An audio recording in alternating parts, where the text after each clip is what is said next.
오늘 낭독할 작품의 작가는 현덕입니다. 현덕 작가는 일제강점기와 해방기를 거치며 활동한 아동문학 작가이자 소설가로 어린이의 시선을 통해 어른들의 세계를 조용히 비추는 글을 많이 남겼습니다. 그의 작품에는 화려한 사건이나 극적인 반전보다는 일상 속에서 아이가 느끼는 감정과 어른의 모순된 모습이 담담하게 그려집니다. 특히 현덕의 글은 아이의 눈높이에 머무르되 그 시선이 결코 가볍지 않습니다. 아이가 바라본 어른의 행동, 말 한마디, 표정 하나가 오히려 더 날카롭게 현실을 드러냅니다. 오늘 함께할 하늘은 맑건만, 그리고 나비를 잡는 아버지 역시 그런 특징이 잘 드러나는 작품입니다. 맑은 하늘 아래 펼쳐지는 이야기이지만 그 속에는 어른의 책임, 가난, 그리고 아이가 이해하기엔 너무 이른 현실이 조용히 놓여 있습니다. 이제 아이의 눈으로 바라본 이 세상과 그 안에 담긴 마음을 함께 따라가 보겠습니다. 하늘은 맑건만. 현덕. 중문한 나무판 뒤에 숨겨둔 공이 간데가 없습니다. 팔을 넣어 아무리 더듬어도 빈탕이었습니다. 문기는 가슴이 두근거리기 시작했습니다. 동네 아이들이 집어갔을까? 도리어 그랬으면 다행이었습니다. 만일에 그 공이 숙모 손에 들어가기라도 했으면 큰일이었습니다. 문기는 아무 일 없는 태도로 전일과 다름없이 앞마당에서 화초 화분에 물을 주었습니다. 그러면서 연신 숙모의 눈치를 살폈습니다. 숙모는 부엌에서 저녁을 지었습니다. 마루로 부엌으로 오르고 내릴 때 얼굴이 마주치는 것이나 문기는 자기를 보는 숙모 눈에 별다를 것이 없다 싶었습니다. 문기는 차츰 생각을 고쳤습니다. 공은 거지나 동네 아이들이 집어갔기 쉽지. 그렇지 않으면 작은 어머니가 알고 가만히 있을 리가 있나.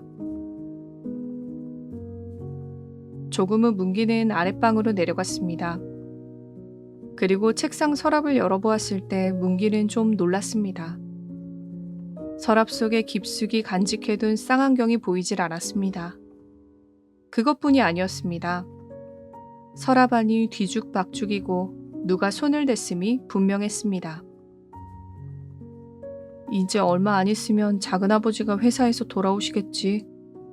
그리고 일은 나고 말 거야. 문기는 책상 앞에 돌아앉아 책을 펴들었습니다. 그러나 눈은 아물아물, 가슴은 두근두근, 도저히 글이 읽어지질 않았습니다. 며칠 전 일이었습니다. 문기는 저녁에 쓸 고기 한 근을 사오라고 숙모에게 지폐 한 장을 받았습니다. 언제나 그 맘때면 사람이 붐비는 삼거리 고깃간입니다. 한참을 기다려서 문기 차례가 왔습니다. 문기는 지폐를 내밀었습니다. 뚱뚱보 고깃간 주인은 그 돈을 받아 그릇에 넣고 천천히 고기를 베어 저울에 단 후 종이에 말아 내밀었습니다. 그리고 그 거스름 돈으로 지폐 9장과 그 위에 은전 몇 잎을 얹어 내주었습니다. 문기는 어리둥절했습니다. 처음 그 돈을 숙모에게 받을 때와 고깃간 주인에게 내밀 때까지도 1원짜리로만 알았던 것입니다. 문기는 돈과 주인을 의심스럽게 쳐다보았습니다. 하지만 그는 다음 사람의 고기를 베느라 분주했습니다. 문기는 쭈뼛쭈뼛하는 사이 사람에게 밀려 뒷줄로 나오고 말았습니다. 그러나 다시 생각하면 정말 숙모가 1원짜리를 준 것인지 아닌지 모르겠습니다. 아니라면 도리어 큰일이었습니다. 하여튼 먼저 숙모에게 알아볼 일이었습니다. 문기는 집을 향해 돌아가면서도 연신 고개를 기웃거리며 그 일을 생각했습니다. 내가 잘못 본 것인가, 고깃간 주인이 잘못 본 것인가 하고 말입니다. 골목 모퉁이를 꺾어 돌아섰습니다. 저 앞에 친구 수만이가 있었습니다. 문기는 쫓아가 그와 나란히 서며 너 집에 인제 가니? 하고 어깨에 손을 걸고 이거 이상한 일 아니야? 뭐가 말이야? 고길 사러 갔는데 말이야. 난 1원짜리로 알고 냈는데 10원으로 거슬러 주니 말이야. 정말이야? 어디 봐. 문기는 손바닥을 펴 돈과 또 고기를 보였습니다. 수만이는 잠시 눈을 끔뻑끔뻑 무슨 궁리를 하는 듯 문기 얼굴을 보고 섰더니 너 이렇게 해봐. 어떻게 말이야? 먼저 잔돈만 너희 작은 어머니에게 줘. 그리고 어떡해. 그리고 아무 말 없거든 나한테 와. 할 일이 있으니까. 무슨 할 일? 글쎄 그러고만 나와. 다 좋은 일이 있으니까. 마침내 문기는 수만이가 이르는 대로 잔돈만 양복 주머니에서 꺼내놓았습니다. 숙모는 그 돈을 받아 2번 자세히 세보고 주머니에 넣고는 아무 말 없이 돌아서 고기를 씻습니다. 그래도 문기는 한동안 머문머문 눈치를 보다가 슬며시 밖으로 나갔습니다. 그리고 문 밖엔 수만이가 이상한 웃음으로 그를 맞이했습니다. 수만이가 있다던 좋은 일이란 다른 것이 아니었습니다.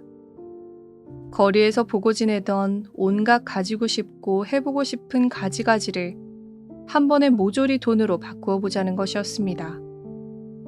그러나 문기는 돈을 다 쓰면 어떡해. 염려 없어. 나 하는 대로만 해. 하고 머뭇거리는 문기 어깨에 팔을 걸고 수만이는 우쭐거리며 걸음을 옮겼습니다. 하지만 문기 역시 돈으로 바꾸고 싶은 것이 없지 않았습니다. 그리고 수만이가 시키는 대로 하기만 하면 남이 할애서 하는 것이니까 자기 책임은 없는 것 같다 싶었습니다. 그리고 수만이는 수만이대로 돈은 문기가 만든 돈. 나중에 무슨 일이 있다 해도 자기 책임은 없으니까 또 안심이었습니다. 이래서 두 소녀는 마침내 손이 맞고 말았습니다. 그래도 으슥한 골목을 걸을 때에는 알 수 없는 두려움에 가슴이 두근거렸으나 밝은 큰 한길로 나오자 차차 다른 기쁨으로 변했습니다. 길 좌우편에 환한 상점 유리창 안에 온갖 것들이 모두 제 것인 양 손짓해 부르는 듯 했습니다. 드디어 그들은 공을 샀습니다. 만년필도 샀습니다. 쌍안경을 샀습니다. 만화책을 샀습니다. 그리고 활동사진 구경도 갔습니다. 다니며 이것저것 군것질도 했습니다. 그리고 그 나머지 돈으로 또 한 가지 즐거운 계획을 세웠습니다. 조그만 환등기계 한 틀을 사가자는 것이었습니다. 이것을 이용해 아이들에게 일전씩 받고 구경을 시킨다. 그리고 여기서 나오는 것으로 두고두고 용돈에 줄이지 않도록 하자는 계획이었습니다. 하고 오늘 저녁부터 그 첫 착수를 하자는 약조였습니다. 그러나 이 즐거운 계획을 앞두고 이내 올 것은 오고야 말았습니다. 안방에서 저녁상을 받고 앉았던 삼촌은 문기를 불렀습니다. 2번, 3번, 문기야. 문기야. 소리가 아랫방 창을 울렸습니다. 방 안에서 문기는 못 들은 양 대답지 않았습니다. 그러나 4번째는 안방 미닫이를 열고 삼촌은 문기 아랫방에 없니? 대돌 위에 신이 놓여 있는데 없는 양 할 수는 없었습니다. 기어이 문기는 그 삼촌 앞에 나가 무릎을 꿇고 있지 않을 수 없었습니다. 삼촌은 잠잠히 식사를 계속했습니다. 그 상 밑에 안방 위에 숨겨두었던 공이 와 있었습니다. 상을 내가려던 순간 삼촌은 입을 열었습니다. 너 요새 학교에 매일 갔었니? 네. 삼촌은 상 밑에 그 공을 굴려내며 이거 웬 공이냐? 수만이가 준 공이에요. 이것도? 하고 삼촌은 무릎 밑에서 쌍안경을 꺼내들었습니다. 네. 수만이란 얼마나 돈을 잘 쓰는 아인지 몰라도 이 공은 50전은 좋겠구나. 이건 못 줘도 1원은 넘게 줬겠고. 그리고 삼촌은 수만인 뭐하는 집 아이냐? 문기는 고개를 숙이고 앉아 말이 없었습니다. 삼촌은 숭늉을 마시고 상을 내갔습니다. 네 입으로 수만이가 줬다니 네 말이 옳겠지. 설마 네가 날 속이기야 하겠니? 하지만 남이 준다고 아무 것이고 덥석덥석 받는다는 것도 좀 생각해볼 일이란다. 삼촌은 다시 말을 계속했습니다. 말을 들어보니 너 요샌 저녁도 가끔 나가 먹는다더구나. 그것도 수만이에게 얻어먹는 거냐? 문기는 벌겋게 얼굴이 달아 수그리고 앉았습니다. 삼촌은 잠시 묵묵히 건너다만 보고 있더니 음성을 고쳐 어만어저로 어머님은 어려서 돌아가시고 아버지는 저 모양이시고 앞으로 집안을 일으킬 사람은 너 하나야. 성실치 못한 아이들하고 어울려 다니다 혹 나쁜 데 빠지거나 하면 첫째네 꼴은 뭐고 내 모양은 뭐냐. 난 너 하나는 어디까지든지 공부도 시키고 사람 만들어 주려고 그러는데 너도 그 뜻을 받아 주어야 사람이 아니냐. 그리고 삼촌은 어떻게 뒷뚱맘 한번 잘못 가졌다가 영 신세를 망치고 마는 예를 이것저것 들어 말씀하고는 이후론 절대 이런 것 받아들이지 말라는 단단한 다짐을 받은 후 문기를 내보냈습니다. 문기는 아랫방에 내려와 혼자 되자 삼촌 앞에서보다 갑절 얼굴이 달아올랐습니다. 지금까지 될 수 있는 대로 생각지 않으려고 힘을 써오던 그 편에 정면으로 제 몸을 세워보지 않을 수 없었습니다. 그러자 자기라는 몸은 벌써 삼촌이 이른바 나쁜 데 빠지고 만 것이었습니다.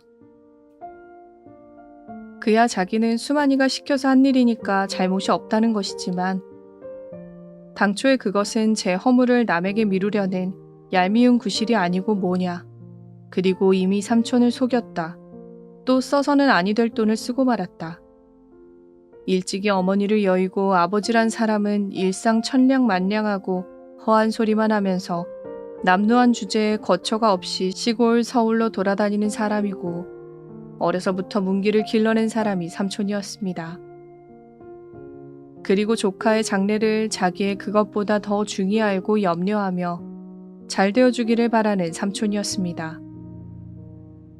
문기도 그 삼촌의 기대에 어그러지지 않는 인물이 되어 보이겠다고 엊그제도 주먹을 쥐고 결심하던 문기가 아니냐. 생각할수록 낯이 뜨거워지는 일이었습니다. 마침내 문기는 공과 쌍안경을 집어들고 문 밖으로 나갔습니다. 어둑어둑 저물어가는 한 길이었습니다. 문기는 골목으로 들어갔습니다. 대낮에 많은 사람 가운데서 거리낌 없이 가지고 놀던 그 공이 지금은 사람이 드문 골목 안에서도 남이 볼까 두려워졌습니다. 컴컴해질수록 더 허옇게 드러나 보이는 커다란 공은 처치하기도 곤란해 문기는 옆으로 꼈다 뒤로 돌렸다 하며 사람의 눈을 피했습니다. 쌍안경이 든 불룩한 주머니도 성화였습니다. 골목 하나를 돌아서 나올 즈음 문기는 모르고 흘리는 것인 양 슬며시 쌍안경을 꺼내 길바닥에 떨어뜨렸습니다. 그리고 걸음을 빨리 건너편 골목으로 들어갔습니다. 개천 앞에 이르렀습니다. 거기서 문기는 커다란 공을 바지 앞에 품고 앉아서 길 가는 사람이 없기를 기다렸습니다. 자전거가 가고 노인이 오고 가는 사이에 문기는 허옇게 흐르는 물 위로 공을 던져버렸습니다. 뒤이어 양복 안주머니에 간직해두었던 나머지 돈을 꺼내들었습니다. 그것도 마저 던져버리려다가 문득 들었던 손을 멈췄습니다. 그리고 잠시 둥실둥실 물을 따라 떠나가는 공을 통쾌한 듯 바라보다가는 돌아서 걸음을 옮겼습니다. 문기는 삼거리 고깃간을 향해 갔습니다. 골목으로 돌아가 나머지 돈을 종이에 싸서 담 너머로 그 집 앞마당을 향해 던졌습니다. 그제야 문기는 무거운 짐을 풀어놓은 듯 어깨가 거뜬했습니다. 아까 물 위로 둥실둥실 떠가던 공, 지금은 벌써 10리고 20리고 멀리 떠나갔을 듯 싶은 그 공과 함께 문기는 자기의 허물도 멀리 사라져 깨끗이 벗어난 듯 속이 후련했습니다. 그리고 다시는 하고 문기는 2번 다시 그런 허물을 범하지 않겠다고 100번 다짐을 하며 집을 향해 돌아갔습니다.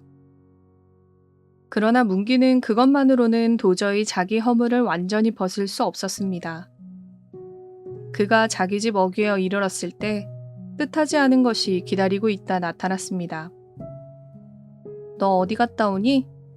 하고 컴컴한 처마 밑에서 수만이가 튀어나오며 반겼습니다. 그리고 문기 어깨에 팔 하나를 걸고 한 길을 향해 돌아서며 어서 가자. 약속했던 환등 틀을 사러 가자는 것이었습니다. 극장 앞 장난감 가게에 있는 조그만 환등 틀을 오고 가는 길에 물건도 보고 금도 보아두었던 것이었습니다.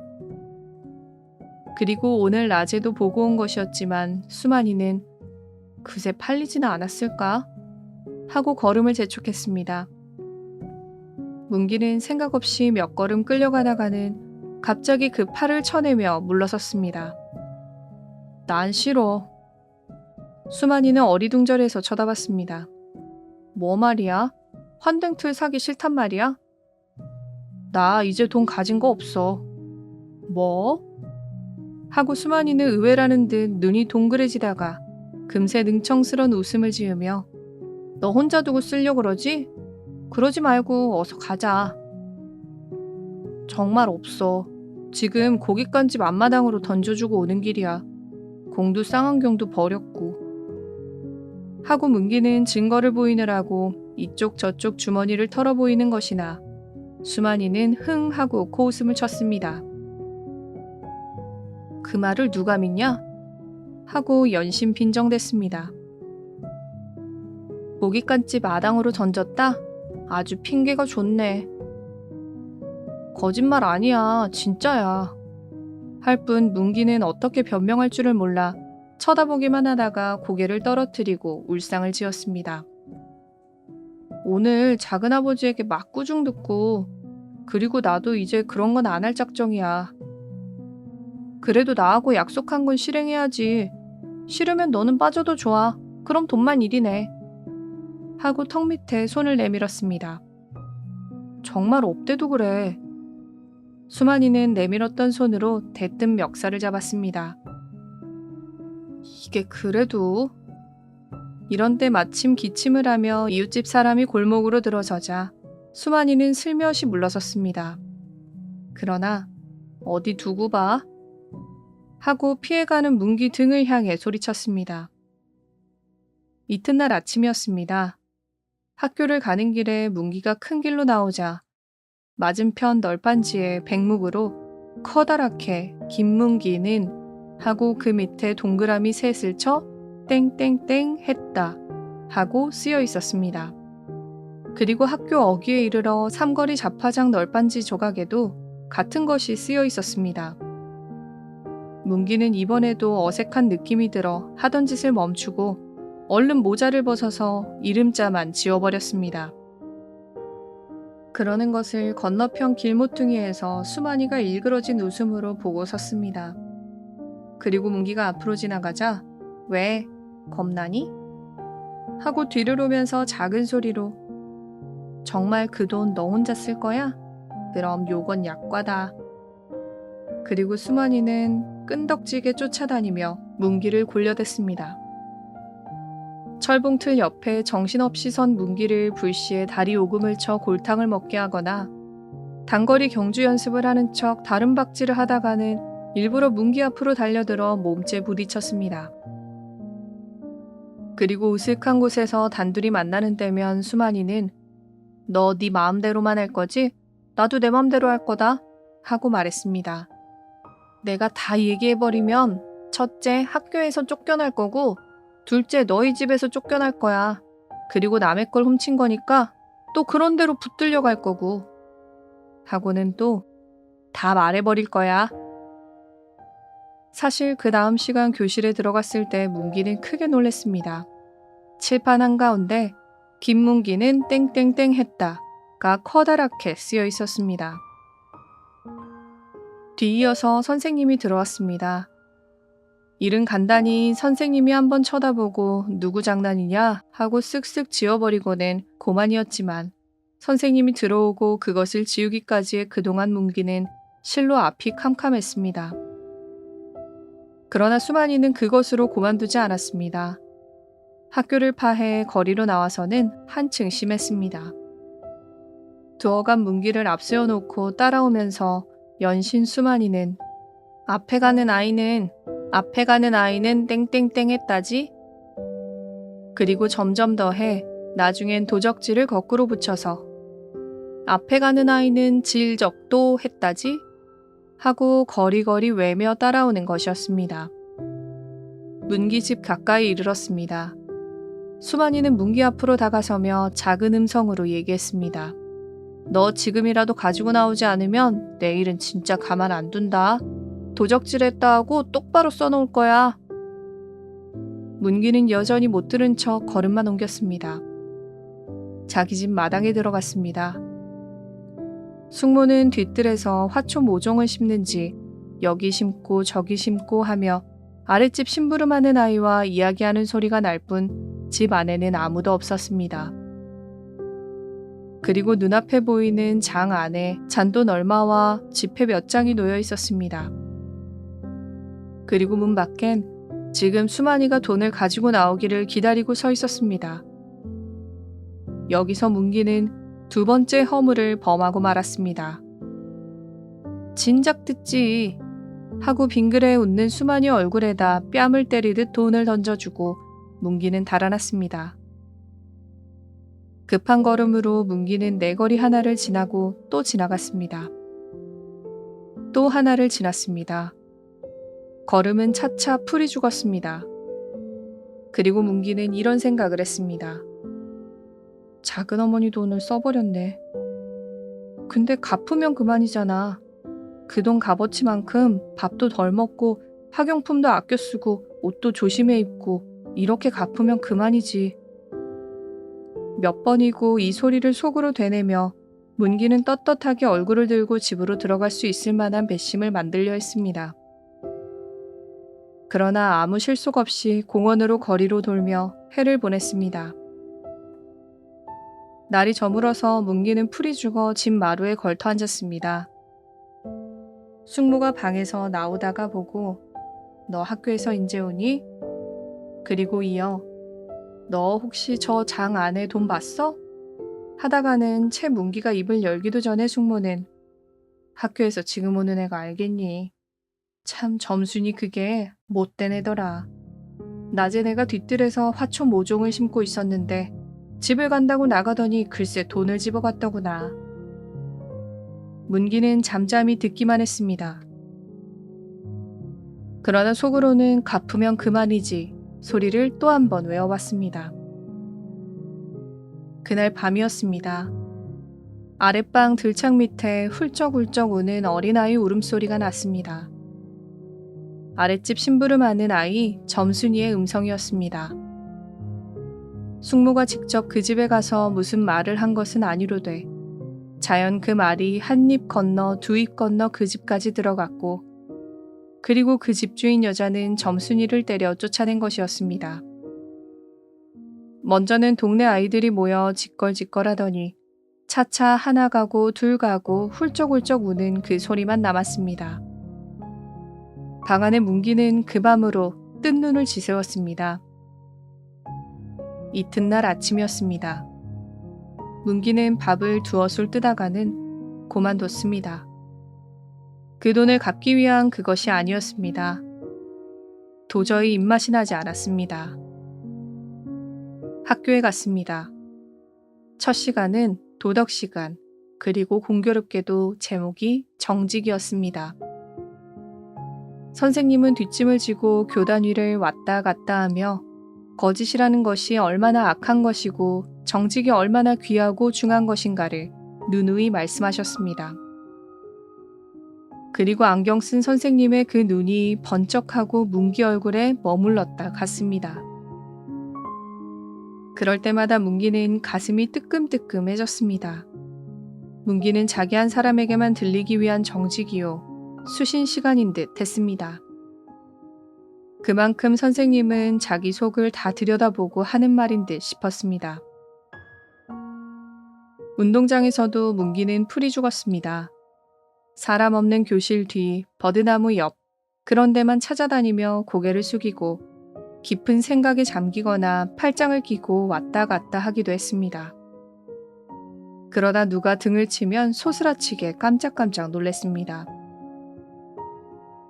언제나 다름없이 하늘은 맑고 푸르건만 문기는 어쩐지 그 하늘조차 쳐다보기 싫었습니다. 자기는 감히 떳떳한 얼굴로 그 하늘을 쳐다볼 만한 사람이 못 된다 싶었습니다. 언제나 다름없이 여러 아이들은 넓은 운동장에서 마음대로 뛰고 마음대로 짓거리고 마음대로 즐기건만 문기 한 사람만은 어둠과 같이 컴컴하고 무거운 마음에 잠겨 고개를 들지 못했습니다. 무엇보다도 문기는 이전처럼 맑은 하늘 아래서 아무 거리낌 없이 즐길 수 있는 마음이 갖고 싶었습니다. 떳떳하게 하늘을 쳐다볼 수 있는, 떳떳하게 남을 대할 수 있는 마음이 갖고 싶었습니다.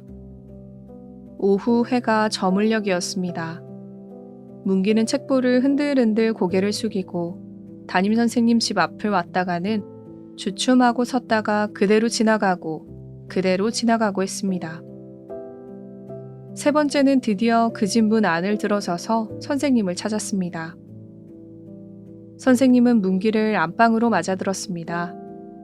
학교에서 볼 때 엄하고 딱딱하던 선생님은 의외로 부드러이 웃는 낯으로 문기를 대했습니다.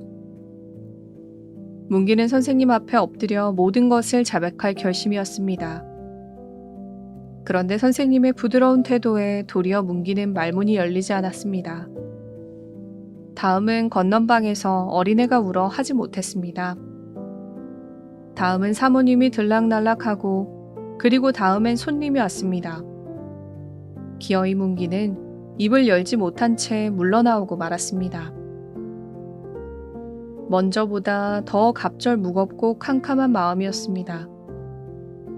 도저히 문기의 약한 어깨로는 지탱하지 못할 무거운 눌림이었습니다. 걸음은 집을 향해 가는 것이지만 반대로 마음은 멀어졌습니다. 장차 집에 가서 대할 숙모가 두려웠고 삼촌이 두려웠고 더욱이 점순이가 두려웠습니다.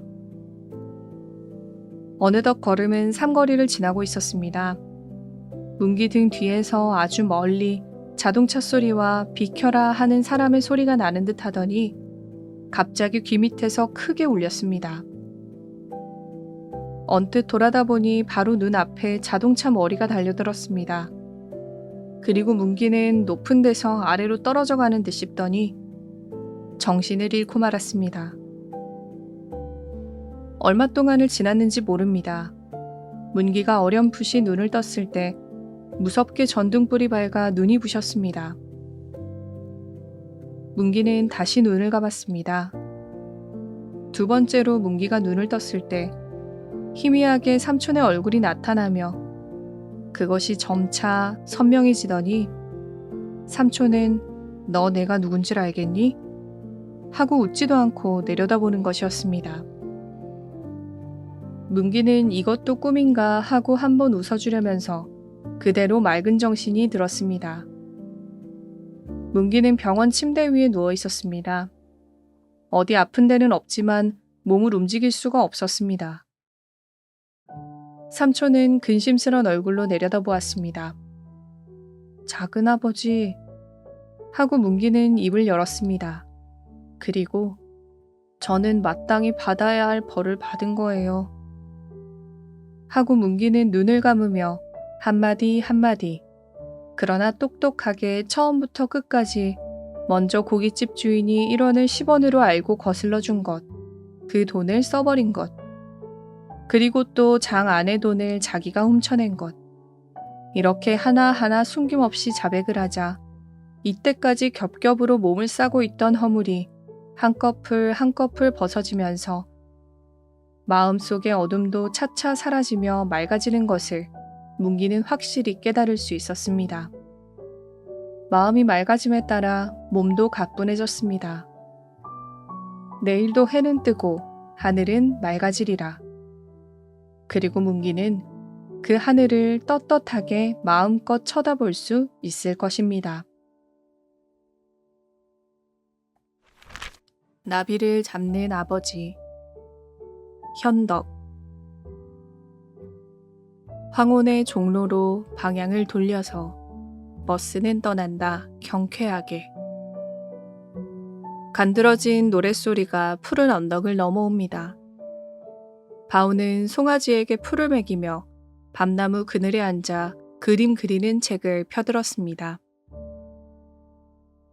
송아지가 움직이는 대로 자리를 옮겨왔으며 옆으로 풀을 뜯는 송아지 모양을 그리느라 열심히 들여다보고 연필을 놀리고 하더니 잠시 멈추고 귀를 기울입니다. 그리고 흥 하고 빈정거리는 웃음을 한번 웃고는 그 소리가 듣기 싫다는 듯 그 편에 등을 대고 돌아앉습니다. 겨우 서울 가서 공부한다고 배워가지고 온 것이 유행가 나부랭이랑 나비 잡는 거라니. 지난해 봄에 바우와 경환이는 한날에 그곳 수학교를 졸업하였습니다. 경환이는 서울로 상급학교를 가고 바우는 집안 사정으로 집안일을 도와야 했습니다. 바우는 무척 슬퍼하고 억울해하고 따라서 경환이를 부러워도 했습니다. 바우 자기가 값없이 보내는 그 하루하루에 경환이는 좋은 학교, 훌륭한 선생 아래서 날마다 새로워가고 높아갈 것을 생각할 때 바우는 가만히 있지 못했습니다. 상급학교에 가지 못하는 대신 틈이 있을 때마다 그림을 그렸고 그것으로 즐거움이 되었습니다. 그리고 얼마 전에 그 경환이가 여름휴가를 맞아 집으로 돌아왔다는 소식을 들었습니다.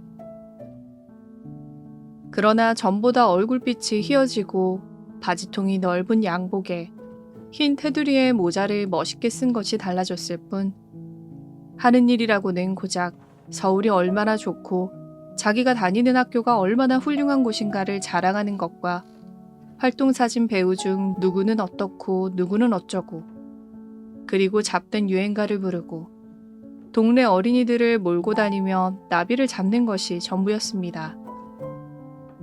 아마 경환이 자기는 이러는 것으로 전일 보통학교 때 늘 바우에게 성적으로 머리를 눌려오던 분풀이를 하려는 듯 뻐기며 다니는 것이었습니다. 바우는 그 꼴이 곱게 보일 수 없었습니다. 꽃 피는 남산으로 방향을 돌려서 버스는 떠난다 가로수 끈을. 노랫소리가 점점 가까워 왔습니다. 그리고 잠시 언덕 너머가 떠들썩하더니 호랑나비 한 마리가 피로한 나래로 갈팡질팡 날아와 밤나무가지에 야트막하게 앉아 있었습니다. 바우는 그 나비를 쉽게 잡을 수 있었습니다.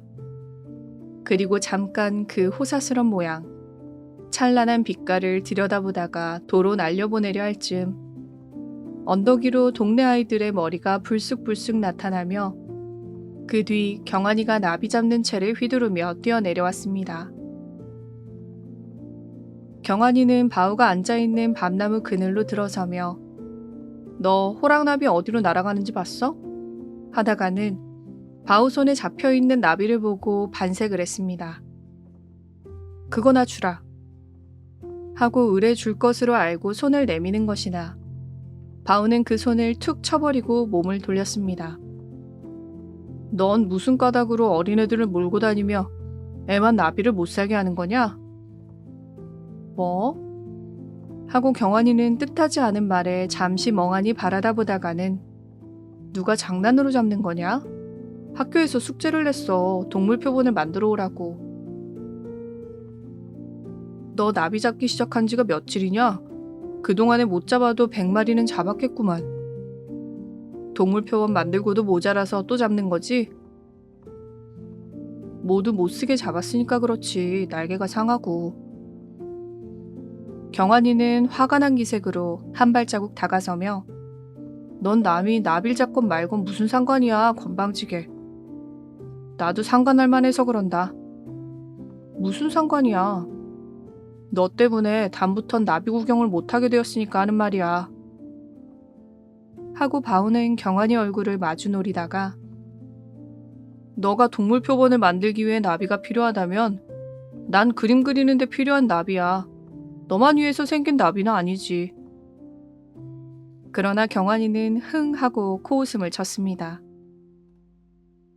바오는 한층 음성을 높여 계속했습니다. 그리고 어린아이들에게 잡된 유행가는 너 왜 가르치는 거냐? 부르고 싶으면 자기나 부르지. 이 말은 매우 괘씸한 모양이었습니다. 경환이는 낯을 붉히며 대들었습니다. 이 동네에서 나 하는 거 시비할 사람 없어. 건방지게 왜 이래? 하는 그 말 속엔 분명 자기는 부잣집 외아들로서 지위가 높은 몸, 너 같은 소나 뜯기는 놈에게 시비를 받을 몸이 아니라는 빈정거림이었습니다. 바오는 썩 비위가 상해서 흥 하고 마주 코웃음을 치고 그리고 좀 더 고를 올리려고 두 손가락에 날개를 접어 쥔 나비를 이거 넣어줄까 하는 신용으로 경환이 등을 향해 두어 번 겨누다가 그대로 공중으로 날려버렸습니다. 나비는 방향이 없이 어지러이 한 바퀴 맴을 돌더니 언덕 아래로 높았다 낮았다 날아갔습니다. 경환이는 갑자기 몸을 날려 그 나비를 쫓아갔습니다. 그러다가 나비가 아래 논 가운데로 날아가자 뒤돌아서 바울을 무섭게 한번 눈을 흘겨보고 그리고 돌 하나를 집어 근처에서 풀을 뜯고 있는 송아지를 때리고는 언덕 아래로 달아났습니다. 그러나 경환이의 심술은 이것만으로 고만두지 않았습니다. 송아지에게 먹을 만치 풀을 뜯기고 언덕 아래로 몰고 내려와 수수한 모퉁이에 돌아섰을 때 바오는 다시금 놀랐습니다. 개울 건너 바온의 참외밭에서 경환이란 놈이 나비 잡는 채를 휘두르며 날뛰고 있었습니다. 그까지 송장나비를 잡으려고 그러는 것이 아닐 텐데 경환이는 그 나비를 쫓아 굳으시는 발로 지금 한창 참외가 열기 시작하는 넝쿨을 함부로 질겅질겅 밟으며 이리 뛰고 저리 뛰고 했습니다. 일부러 그러는 것이 분명했습니다. 나비를 잡는 척 참외밭으로 몰아넣고 참외 넝쿨을 결단을 내는 것이리라. 바오는 눈이 뒤집혔습니다. 더욱이 그 참외밭은 장차 핵 곡식 나기 전까지의 바오집 식구들의 식량을 거기에 다 예산하고 있는 것이었죠. 바오 자기도 참외가 잘 열면 책 한 권쯤 사달래려고 벼르고 있던 터였습니다. 바오는 나는 듯 개울을 건너 뒤로 쫓아가 등줄기를 한번 후리고 임마 눈 없어? 이거 못 봐? 하고 낭자한 그 자취를 손으로 가리키며 넌 남의 집 농사 결단 내도 상관없니? 그러나 경환이는 우리 집 땅 내가 밟았기로 무슨 상관이야? 하고 기가 막히다는 듯이 고개를 옆으로 돌렸습니다. 그러나 사실 기가 막히는 건 바오였습니다. 우리 집 땅? 하고 하늘을 쳐다보고 탄식하고는 땅은 너희 집 거라도 참외 넝쿨은 우리 집 거 아니냐? 누가 이 집 땅을 밟는 데서 말이야. 우리 집 참외 넝쿨을 결단 내니까 말이지. 그러니 경환이는 머리에 썼던 운동모자를 벗으며 한 발자국 다가섰습니다. 너희 집 참외 넝쿨은 그렇게 소중하면서 어째 남의 나비 잡는 건 회방을 놓는 거냐? 나도 장난으로 잡는 건 아니야. 장난이 아닌지는 몰라도 넌 나비를 잡는 거고 우리 집은 참외 넝쿨은 거기서 양식도 팔고 그래야 할 것이거든. 그래 나비가 중하냐 사람 사는 게 중하냐? 바오는 팔을 저어 신용하며 어느 것이 소중하냐고 턱을 대는데 경환이는 나도 거기 학교 성적이 달린 거야. 하고 업신여기는 웃음을 짓더니 너희 집 집안 살림을 내가 알게 뭐냐? 하고 같은 웃음으로 좌우를 둘러봤습니다. 개울 건너 길가에 동네 아이들이 모여 섰고 그 뒤로 지게를 진 어른들도 섰습니다. 바우는 낯이 화끈 달아올랐습니다. 뭐 임마? 하고 대뜸 상대의 멱살을 잡고 그래서 남의 참외밭 결단 내는 거냐? 우리 집 참외밭에만 있고 다른 데는 없어? 경환이는 멱살을 잡힌 채 이리저리 목을 저으며 이게 유도 맛을 보지 못해 이래. 너 다 그랬니? 다 그랬어? 하고 어르다가 날래게 궁둥이를 들이대고 팔을 낚아 넘겨치려 하나. 그러나 원체 나무통처럼 버티고 섰는 바우의 몸은 호리호리한 경환의 허리 힘으로는 꺾이지 않았습니다. 도리어 바우가 슬쩍 딴죽을 걸고 밀자 경환이 자신이 쿵 나둥그레졌습니다. 그러나 쓰러졌다가 다시 일어설 때 경환이는 손에 돌을 집어들고 얼굴에 울음을 만들고는 이 자식아, 나비 잡는 사람 왜 때리고 회방을 놓는 거야 왜? 하고 비겁하게 돌든 손을 머리 위로 쳐들여 겨누는 것이었습니다. 결국 싸움은 이때껏 아이들 등 뒤에 입을 벌리고 서서 보고만 있던 동네 어른 하나가 성큼성큼 개울을 건너가 사이를 뜯어놓고 그리고 경환이를 참외밭 밖으로 이끌어 나간 것으로 끝났으나 경환이가 손목을 이끌려가면서 연신 뒤를 돌아보며 어디 두고 보자고 벼르던 그 말이 허사가 아니었습니다. 바우가 자기 집 장독간 앞에서 벌통을 들여다보고 앉았는데 경환이 집에서 부엌 심부름을 하는 아이가 왔습니다. 바우는 까닭없이 가슴이 쿵 했습니다. 바우 어머니, 집에 계세요? 하고 여자아이는 안방과 부엌을 기웃거리다가 마당에 서 있는 바우를 보고 우리 집 서울 학생 때렸어? 하고 쳐다보다가 대답이 없으니까 너 야단났다. 우리 집 아씨가 막 역정이 나서 너희 어머니 불러오래. 마침 우물에서 돌아오는 바우 어머니를 보고 여자아이는 다시 한번 그 말을 옮겨 들리며 함께 문 밖으로 사라졌습니다. 난 잘못한 거 없으니까 하면서 바우는 가슴이 두근거렸습니다. 마당으로 나왔다 하며 어머니가 돌아올 때를 기다리면서 조마조마했습니다. 먼저 아버지가 뒷밭에서 돌아왔습니다. 이맛살을 찌푸린 얼굴로 아버지는 기색이 좋지 못했습니다. 호미를 마당 가운데 던지시더니 아버지는 갑자기 큰 소리를 냈습니다. 자매밭에서 누구하고 싸웠냐? 바우는 벌통 앞에 돌아앉아서 말이 없었습니다. 너도 눈이 있거든. 참외밭에 좀 가봐라. 넝쿨 하나 성한 게 있나? 그 밭에 내야 할 돈이 얼만지는 아냐? 벼루 10마리야. 참외는 안 돼도 낼 것은 내야지. 그리고 허구한 날 먹을 건 먹어야지. 그런 걱정은 없고 참외밭에서 싸움이 뭐냐 싸움이. 바우는 벌통 앞에서 일어서며 볼멘 소리로 누가 싸웠나? 경환이가 나비를 잡는다고 참외밭에서 막 넝쿨을 밟길래 말린 거지. 그러나 아버지는 1층 음성을 거슬렸습니다. 내가 뭘 했어? 참외밭 근처에서 멀리 떠나지 말고 지키랬지. 그놈의 그림책. 이리 내놔라. 그것만 잡고 앉았으면 정신없다가 참외밭을 결단내는 것도 몰랐겠지 임마. 하고 그 그림책을 찾는 것처럼 두리번거리더니 혼잣말로 서울 가서 공부한 것이 나비 잡는다고 남의 집 참외밭 결단내는 거냐고 중얼거리며 울타리에서 호박잎을 따고 있었습니다. 아마 부러진 참외 넝쿨을 그것으로 이어보려는 것이었습니다. 조금 후 아버지는 호박잎을 따가지고 나오며 너희 어머니 어디 갔니? 그러나 바우는 경환이 집에서 어머니를 불러 갔다는 말은 아니했습니다. 묵묵히 바우는 대답이 없었습니다. 하지만 아버지는 더 묻지도 않았습니다. 바로 그 어머니가 상기된 얼굴로 대문을 들어섰습니다. 어머니는 다짜고짜 바우에게 달려가 등줄기를 후리고는 자식이 어떻게 했으면 어미망신을 그렇게 시키니? 어서 나비 잡아가지고 가서 빌어라, 빌어.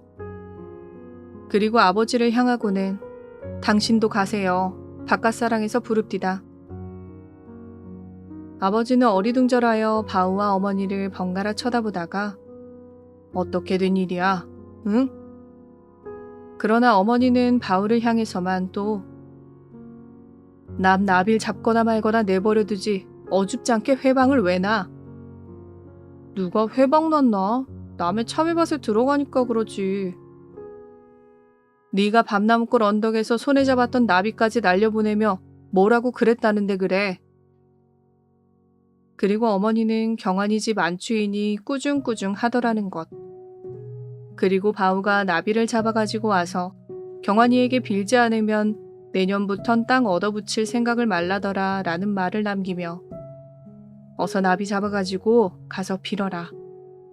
아버지는 연신 끙끙 땅이 꺼지는 못마땅한 소리로 뒷짐을 지고 마당을 왔다 갔다 하며 무섭게 눈을 흘겨 바우를 바라봤습니다.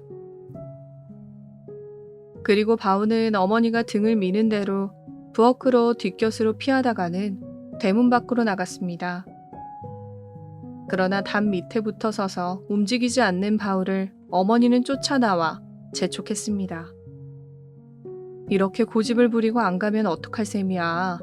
땅 떨어져도 좋겠니? 너도 생각이 있겠지. 그러나 바우는 어슬렁어슬렁 길로 나가더니 우물 앞 정자나무 앞에 이르자 걸음을 멈추고 동네 노인들이 장기를 두고 앉아있는 것을 넋을 놓고 들여다보고 섰습니다.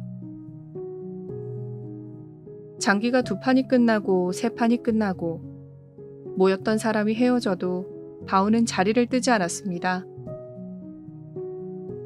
바우는 다만 자기가 조금도 잘못한 것이 없는 것, 그러니까 누구에게든 머리를 굽힐 까닭이 없다는 고집이 정자나무 통만큼 뻣뻣할 뿐이었습니다. 해가 저물었습니다. 지붕 너머로 바우집 굴뚝에도 연기가 오르고 그리고 그 연기가 잦아든 때에야 바우는 슬슬 눈치를 살피며 대문을 들어섰습니다. 그러나 건넌방 쪽에 눈이 갔을 때 바우는 크게 놀랐습니다. 아궁이 앞에 있던 그림 그리는 책이 조각조각 찢겨서 하얗게 흩어져 있었습니다. 바우는 그 앞에 이르러 멍하니 내려다보고 섰는데 등 뒤에서 아버지 음성이 났습니다. 인마, 남은 서울 학교 다녀서 다 나비도 잡고 그러는 건데 건방지게 왜 다니며 회방을 놓는 거야? 그리고 바우가 그림 그리는 것과 그것은 아랑곳 없는 일일 텐데 아버지는 다음부턴 내 눈앞에 그 그림 그리는 꼴 보이지 말아라. 니깐 놈이 그림 그걸로 남처럼 이름을 내겠니? 먹고 살게 되겠니? 하고 돌아서 문 밖으로 나가려다가 다시 돌아서며 아버지는 나빈 잡아갔지? 하고 따져 물었습니다. 바우는 고개를 숙인 채 묵묵히 있었습니다. 아버지는 기가 막힌 듯 잠시 건너다 보기만 하다가 언성을 높였습니다. 이때껏 나가서 뭘 했어 임마? 간봄에 늙은 아비가 땅 얻어붙이느라고 가진에 다 쓰던 것을 네 눈으로도 보았지? 안 그래도 힘든데 너까지 말썽일 게 뭐냐? 어서 가서 빌지 못하겠어? 아버지는 담뱃대 끝으로 바우의 수그린 머리를 찌를 듯 겨눴습니다. 그러는 대로 바우는 슬금슬금 피할 뿐 조금도 걸음을 옮기려 하지 않았습니다. 그래도 네 고집만 부릴 거야? 그럴라거든 아주 나가거라 나가. 하고 아버지는 빗자루를 들고 나섰습니다. 이런 때 어머니가 방에서 나와 그걸 빼앗아 던져버리고 가서 빌기만 하면 뭐라우? 나빌 잡아가야지. 그리고 지금은 어두워서 잡히겠어요? 내일 잡아가라고 해요. 그리고 어머니는 바우의 등을 밀며 어서 올라가서 저녁이나 먹어라. 하지만 아버지는 여전히 못마땅한 눈으로 흘겨보며 저런 놈 저녁은 먹여 뭐래. 아주 내쫓으라니까 그래. 하고 자기가 먼저 문 밖으로 나갔습니다.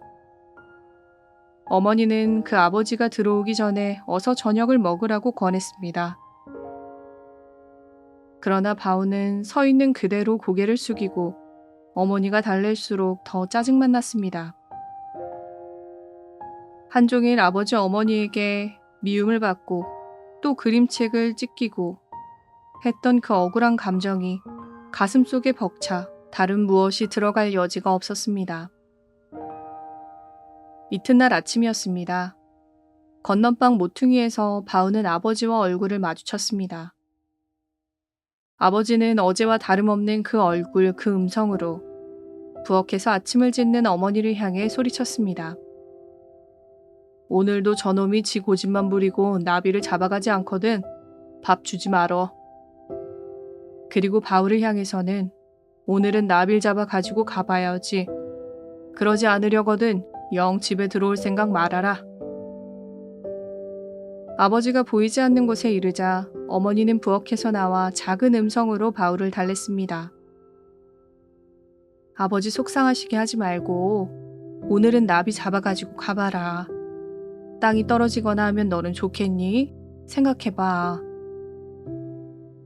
바우는 여전히 말이 없었습니다. 어머니는 그것을 바우가 순종하는 뜻으로 여긴 모양이었습니다. 얼른 밥 차려줄게. 먹고 나가봐. 그러나 바우는 어머니가 밥상을 날라오기 전에 자기가 먼저 슬며시 집 밖으로 나갔습니다. 밥을 10끼를 굽는 한이 있더라도 그 경환이 앞에 나비를 잡아가지고 가서 머리를 숙이기는 무엇보다 싫었습니다. 아들의 그만한 체면쯤 보아줄 줄 모르고 자기 요구만 고집하는 아버지가, 그리고 어머니까지 바우는 무척 야속했습니다. 화가 났습니다. 바우는 동구박 아랫마을로 가는 길에 버드나무 그늘 밑에 고개를 숙여 생각에 잠기며 걸었습니다. 아침부터 요란스레 매미는 울고 속상하게 눈에 보이는 것은 여기저기 풀 위로 너풀거리는 나비였습니다. 바우는 그 나비를 피해가는 듯 문득 걸음을 바꿔 뒷산으로 올라갔습니다. 거기서 바우는 늘 하던 것처럼 버릇으로 풀을 베어 널고 그 위에 벌렁 나둥그려져서 하늘을 쳐다봤습니다. 집에서보다 갑절 어버이에게 대한 야속함과 노여움이 사무쳤습니다. 아버지 말대로 정말 집을 나오고 말까? 그러면 아버지도 뉘우칠 때가 있겠지. 그리고 서울 같은 도회로 나가서 스스로 벌어서라도 공부를 해볼까? 바우는 정말 그렇게 해볼 것처럼 벌떡 일어났습니다. 그리고 발이 가는 대로 따라 산 아래로 내려갔습니다. 산 중턱쯤 이르렀습니다.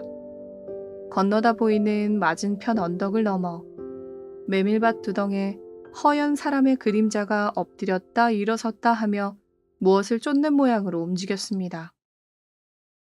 경환이 저놈이 또 나비를 잡는구나 하고 바우는 입가에 업신여기는 웃음을 지었습니다. 산을 또 좀 내려와 바라볼 때 경환이로 본 그것은 어른이 분명했습니다. 경환이란 놈이 자기 집 머슴을 시켜서 나비를 잡게 하는구나.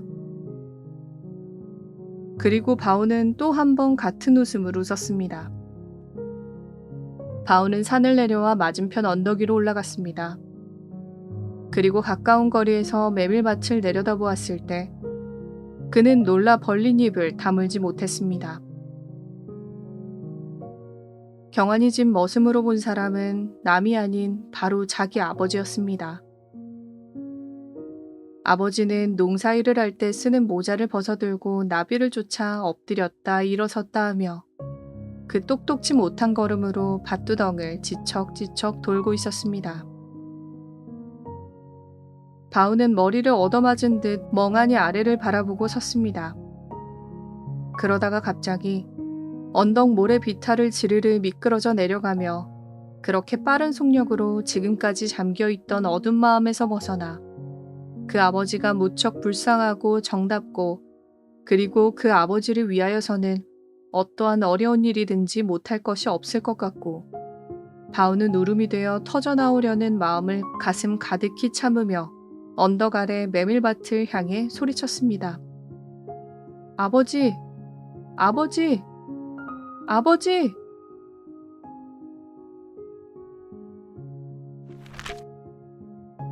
현덕 작가의 두 명작 하늘은 말 것만과 나비를 잡는 아버지를 들어보았습니다. 이 두 작품은 일제강점기라는 어두운 시대 속에서도 훼손되지 않은 아이들의 순수한 마음과 양심을 세밀하게 그려내고 있습니다. 하늘은 말 것만의 문기는 우리에게 양심에 대해 묻습니다. 실수로 얻은 돈을 써버린 뒤에 문기는 파란 하늘을 제대로 쳐다보지 못합니다. 잘못을 덮으려 할수록 거짓말은 눈덩이처럼 불어나고 죄 없는 점순이가 쫓겨나는 비극으로 이어집니다. 하지만 문기는 결국 사고라는 극단적인 상황 속에서 모든 것을 고백합니다.